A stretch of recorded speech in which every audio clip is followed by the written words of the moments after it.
You know, a funny thing happens to you when you think you're going to die. This panic desire, this panic need to know if you lived your life right. If you've done enough, said enough, and was it all worth it?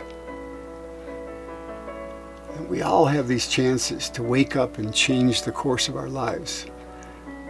Everything can have purpose if you allow it. Thinking about switching careers, maybe that's God nudging you along. Hesitating about a big decision, could be God telling you to think twice. Thinking of going all in on crypto, yeah, probably not God. Check with your accountant on that one. But if you think God's plan is supposed to be something special, something specific, and you haven't felt it, and you wonder if we're all in on some big secret and you're not, let me tell you, you're in on it. Maybe the journey isn't about becoming anything. Maybe it's about unbecoming anything that isn't you, so you can become the person you were always meant to be. Try and pay more attention to how your life feels to you rather than how it looks to others. Because there is so much more to life than finding someone who will love you or being sad over someone who doesn't. There's a lot of wonderful time to be spent discovering yourself without hoping someone will fall in love with you along the way. And it doesn't need to be painful or empty. You need to fill yourself up with love. Not anyone else. Become a whole being on your own. Go on adventures, fall asleep in the woods, sit alone on the shore of an alpine lake, write on bathroom walls, scribble on post-its in coffee shops, wander around the mountains. Do all things with love. But don't romanticize life like you can't live without it.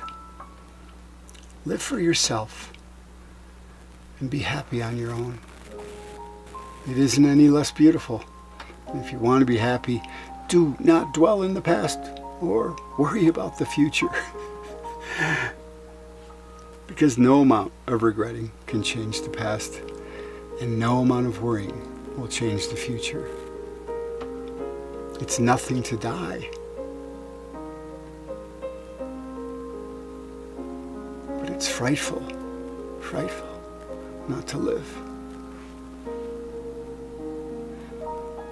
You know, the most pivotal moment in your life will be the one I'm at right now. One of silence, peace, tranquility. It's that moment you get to that most people don't think it exists because they haven't been hurt enough, or they had to develop the need to go out and find it. It's that moment, the moment where nothing matters. All your worries, you throw them into the wind. All your concerns, you let them burn with the fire. It's that moment when you reach that pinnacle where you can only hear yourself. And only your happiness matters now. And everything else you've pushed aside, all distractions you've minimized, and you can truly focus on peace. And when you reach that moment, the world looks entirely different. So no matter what you're going through, no matter what kind of pain you're experiencing right now, understand that when you get here, it won't be such. And you'll get to live again, I promise.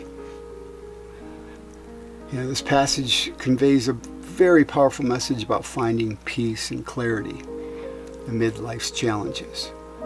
It beautifully illustrates the idea that after experiencing pain and distraction, one can reach a state of tranquility where personal happiness and inner peace become the focal point.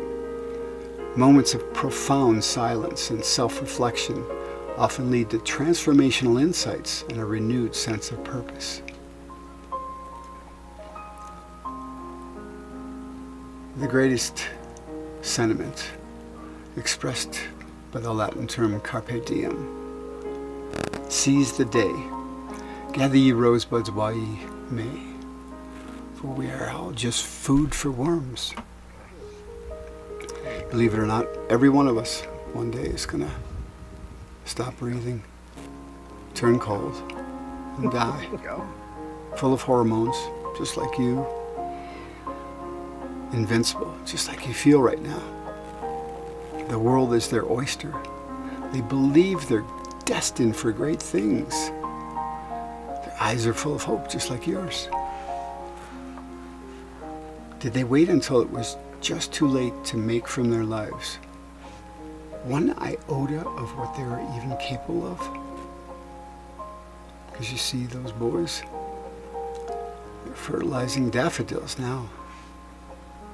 You know, I love this passage. Robin Williams delivered this most memorable speech about Carpe Diem in the movie Dead Poets Society, where he played the role of John Keating, an inspiring English teacher. In the film, Keating encourages his students to seize the day and make their lives extraordinary, urging them to think for themselves and pursue their passions rather than conforming to societal expectations.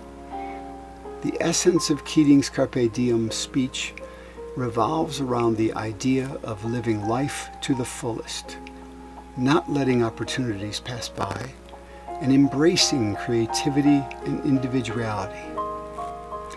This line encapsulates the philosophy of taking charge of one's destiny, making the most of every moment, and not being afraid to pursue one's dreams and aspirations. Robin Williams' delivery of this message in Dead Poets Society remains a poignant reminder of the importance of living authentically and passionately.